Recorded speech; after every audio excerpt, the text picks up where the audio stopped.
what has happened this week? Oof.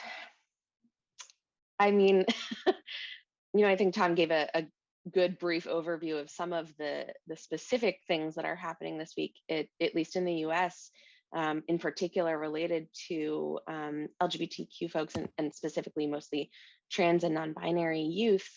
And I think that both the example in Florida and the example in Texas they didn't come out of nowhere, right? These are things that have been building. These happen to be two, sort of urgent, immediate examples, but it's not new.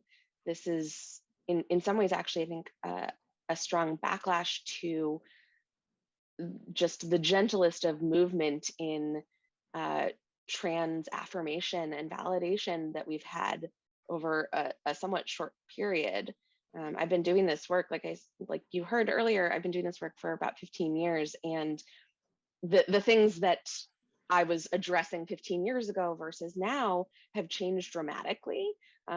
People are, on average, more aware and a little more willing, and we haven't come that far.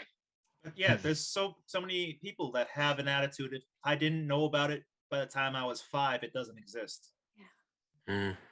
Or if it doesn't affect me, it must not be real. Yeah. Right.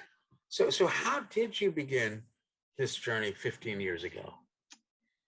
That's an excellent question that I don't even have a super clear answer to myself.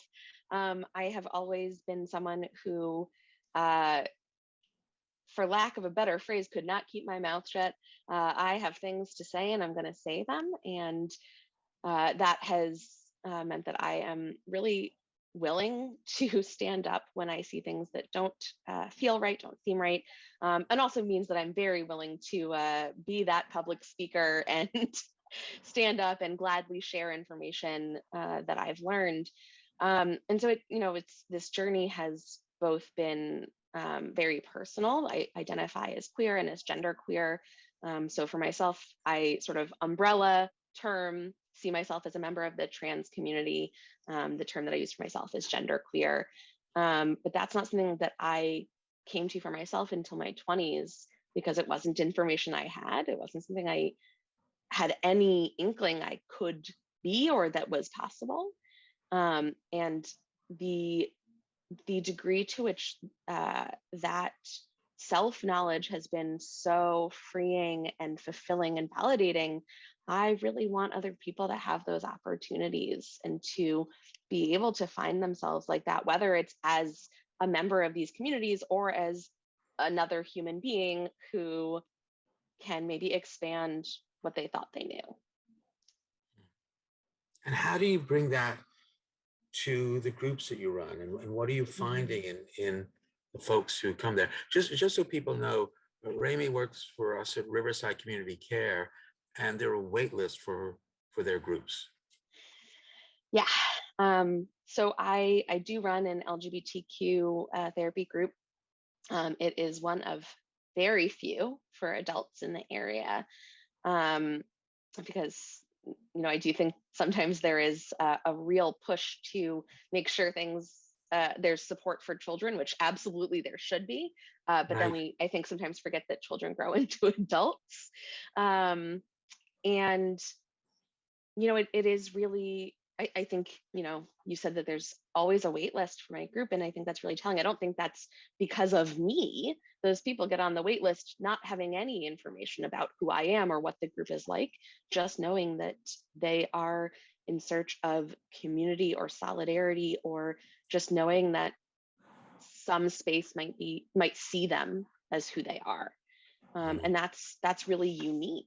And so the folks that come to my group are quite wide ranging. Some people have had a keen understanding of their own identity since childhood. Some people have had a lot of family support. Some folks haven't come to this until they're much later in life.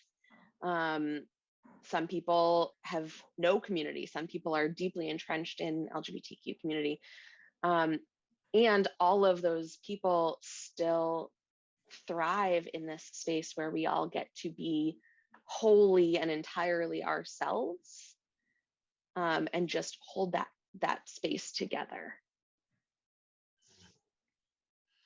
Sounds like there's a lot of respect there. Yes. I mean, it's, it's still a group. There's disagreements, there's accidental hurt, there's things that we're working through because we're human. Right. But there is a deep respect that does come from knowing how meaningful it is to just be ourselves with each other. Right.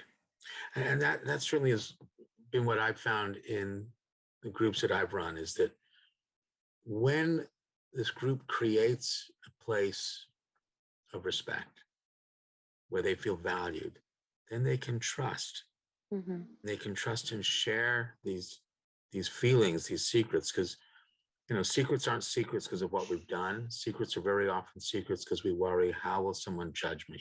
Yeah. If they know my secret, will they see me as less valuable?